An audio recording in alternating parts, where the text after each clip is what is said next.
नमस्कार। आज हम बात कर रहे हैं भारत के सबसे बड़े राज्य राजस्थान के भौतिक भूगोल के बारे में।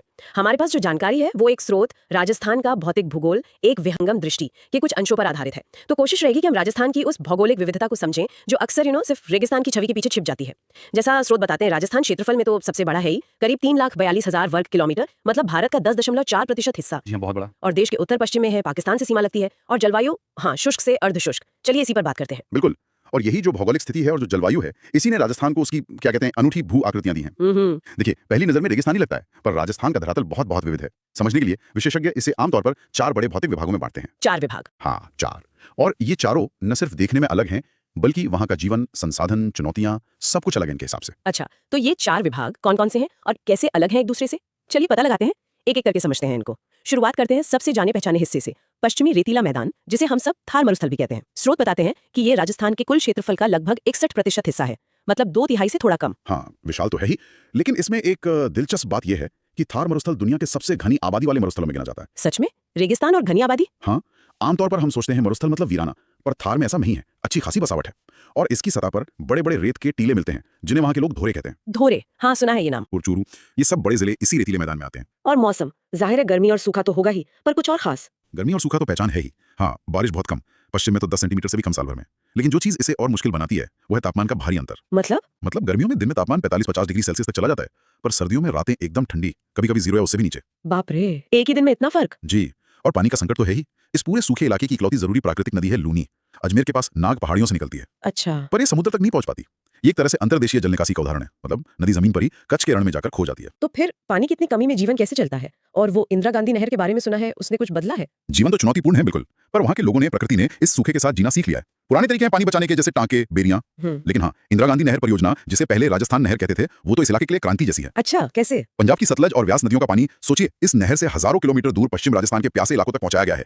इससे पीने का पानी तो मिला ही है, एक बड़े हिस्से में सिंचाई होने लगी है। तो खेती भी होती है अब? बिल्कुल। गंगानगर, हनुमानगढ़, बीकानेर के कुछ हिस्सों में तो खेती का नक्शा ही बदल गया है। जहां पहले सिर्फ बाजरा होता था, वहां अब गेहूं, कपास, सरसों, यहाँ तक कि फल भी उग रहे हैं। वाह, गंगानगर को तो शायद राजस्थान का अन्न भंडार भी कहते हैं। जी हाँ, बिल्कुल। हालांकि ये भी है कि नहर का पानी हर जगह नहीं है, और कहीं कहीं ज्यादा सिंचाई से सेम और जमीन में नमक बढ़ने जैसी दिक्कतें भी आई हैं। पर कुल मिलाकर देखें तो इस नहर ने थार के बड़े हिस्से की इकोनॉमी और जिंदगी पर बहुत अच्छा असर डाला है।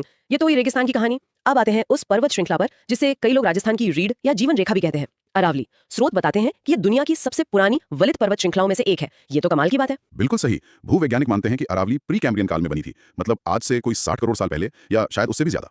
60 करोड़ साल? हाँ, हिमालय से तुलना करें, जो कि नया पहाड़ है, बस कुछ करोड़ साल पुराना, तो अरावली की उम्र का अंदाजा लगता है। ये एक लंबी पतली पट्टी जैसी है, दक्षिण पश्चिम में गुजरात के पालनपुर से शुरू होकर उत्तर पूर्व में दिल्ली तक, लगभग 692 किलोमीटर। और राजस्थान में? राजस्थान में यह सिरोही से शुरू होकर उत्तर पूर्व में खेतड़ी तक फैली है, करीब 550 किलोमीटर।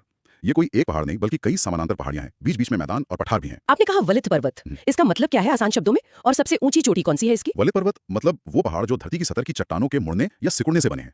जैसे आप किसी कपड़े को दोनों तरफ से दबाएं तो उसमें सिलवटें पड़ जाती हैं, कुछ वैसा ही। हाँ, क्योंकि अरावली बहुत पुरानी है, तो करोड़ों साल के कटाव से, मतलब हवा पानी से घिस घिस कर इसकी ऊंचाई अब हिमालय जैसे नए पहाड़ों जितनी नहीं रही। इसकी सबसे ऊंची चोटी है गुरु शिखर, समुद्र तल से 1722 मीटर ऊंची। ये दक्षिणी अरावली में, सिरोही जिले में, माउंट आबू में। अच्छा, माउंट आबू। जी, दक्षिणी अरावली का हिस्सा ज्यादा ऊंचा और चौड़ा है। तो सिर्फ एक पुरानी पर्वत श्रृंखला होने के अलावा राजस्थान के लिए अरावली इतनी जरूरी क्यों है? क्या असर है इसका? कैसे? ये राजस्थान को मोटे तौर पर 2 हिस्सों में बांटती है, पश्चिम में सूखा थार मरुस्थल और पूर्व में ज्यादा बारिश वाला उपजाऊ मैदानी और पठारी इलाका। बंगाल की खाड़ी से जो मानसून हवाएं आती हैं, ये उनके लगभग समानांतर पड़ती है, तो वो हवाएं ज्यादा बारिश किए बिना आगे निकल जाती हैं और पश्चिमी राजस्थान सूखा रह जाता है। ओहो, वहीं अरब सागर से आने वाली कुछ हवाओं को ये रोकती है, जिससे पूर्वी और दक्षिणी राजस्थान में बारिश होती है। अच्छा, ये तो बहुत महत्वपूर्ण है। बिल्कुल, और ये रेगिस्तान को पूरब की तरफ बढ़ने से भी रोकती है, एक दीवार की तरह। फिर अरावली खनिजों का भंडार है। खनिज? क्या क्या मिलता है? सीसा, जस्ता, तांबा। खेतड़ी तांबे के लिए मशहूर है। अब्रक, लोहा और तरह तरह के पत्थर, जैसे मकराना का सफेद संगमरमर, ग्रेनाइट, ये सब राज्य की अर्थव्यवस्था के लिए बहुत जरूरी है। और हाँ, बनास, लूनी, साबरमती, माही जैसी कई नदियां यहीं अरावली से निकलती हैं, और ये बायोडाइवर्सिटी के लिए भी जरूरी है। कई वाइल्ड लाइफ सेंचुरी है यहाँ। तो अरावली के पश्चिम में रेगिस्तान, अब इस दीवार के पूर्व में चले तो क्या है?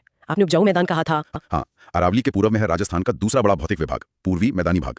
ये पश्चिमी रेतीले मैदान से बिल्कुल अलग है, ज्यादातर समतल, उपजाऊ और घनी आबादी वाला। राजस्थान की ज्यादातर खेती और आबादी का बड़ा हिस्सा यही है। ये इतना उपजाऊ क्यों है? नदियां ज्यादा है या मिट्टी अलग है? दोनों बातें हैं। इस मैदान को बनाया है नदियों ने, अपनी लाई हुई जलोढ़ मिट्टी से। जलोढ़ मिट्टी? सावी।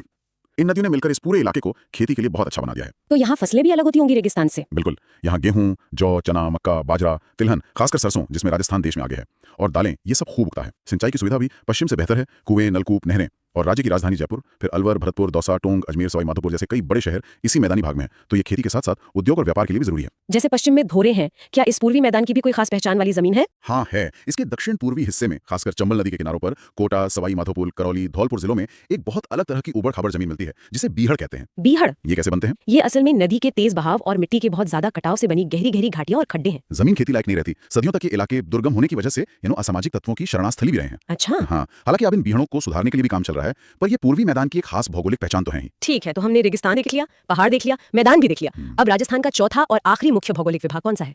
चौथा और आखिरी है राज्य के दक्षिण पूर्वी कोने में पठारी भाग। इसे वहाँ हाड़ौती का पठार भी कहते हैं। हाड़ौती का पठार? हाँ, क्योंकि पुराने जमाने में यहाँ हाड़ा चौहान राजपूतों का राज था। भौगोलिक रूप से देखें तो ये असल में मध्य भारत के मालवा पठार का ही उत्तरी हिस्सा है और मालवा पठार खुद दक्कन के पठार का हिस्सा है। मतलब इसका संबंध दक्कन के ज्वालामुखी इतिहास से है। अच्छा, तो ये बाकी 3 हिस्सों से कैसे अलग है? इसकी क्या खासियतें हैं? ये पठारी इलाका मुख्य रूप से 2 तरह की चट्टानों से बना है। एक तो विंध्यन का गारभूमि की चट्टानें, बलुआ पत्थर, चूना पत्थर, और दूसरा है दक्कन ट्रैप की बेसाल्टिक लावा चट्टानें। लावा चट्टानें? हाँ, वो पिघली चट्टान जो करोड़ों साल पहले ज्वालामुखी से निकली और जम गई। इसी लावा के टूटने फूटने से यहाँ की मिट्टी बनी है जो काली होती है, मध्यम से गहरी काली। काली मिट्टी? जी, काली मिट्टी, जिसे रेगुर भी कहते हैं। ये बहुत उपजाऊ होती है, खासकर कपास और सोयाबीन के लिए। तो यहाँ कपास और सोयाबीन ज्यादा होते हैं? हाँ, कोटा, बूंदी, बारां और झालावाड़ जिले इसी हाड़ौती क्षेत्र में आते हैं। कपास, सोयाबीन के अलावा धान, गेहूं, मक्का और मसाले भी होते हैं। खासकर धनिया बारां जिला धनिया के लिए मशहूर है। और नदियाँ? चंबल नदी इस पठार की जान है, मुख्य नदी है।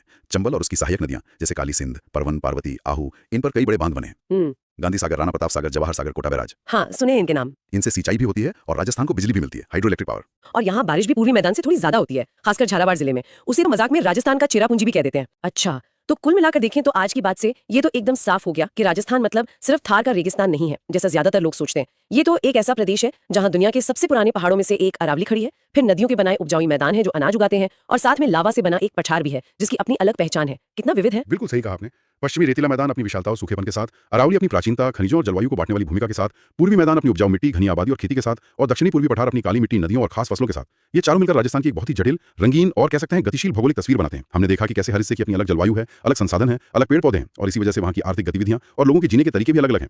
यही विविधता ही राजस्थान की असली पहचान है और शायद ताकत भी। ये तो थी राजस्थान के भौतिक भूगोल की एक झलक जो हमें मिली जानकारी से समझ आई। इसने वाकई राज्य की भौगोलिक बनावट को लेकर हमारी समझ को और साफ किया है। और यहाँ एक सवाल मन में आता है, ये सोचना वाकई दिलचस्प है कि राजस्थान की ये जो इतनी जटिल और अलग अलग भौगोलिक बनावट है, कहीं मीलों तक सूखा रेगिस्तान, कहीं पुराने पहाड़, कहीं हरे भरे मैदान, कहीं काली मिट्टी का पठार, ये सब वहां रहने वाले करोड़ों लोगों की जिंदगी को, उनकी सदियों पुरानी और इतनी रिच संस्कृति को, उनके खानपान, पहनावे, त्योहारों, कलाओं और आज के दौर में जो आर्थिक विकास हो रहा है, उसे किस गहराई तक और कितने अलग अलग तरीकों से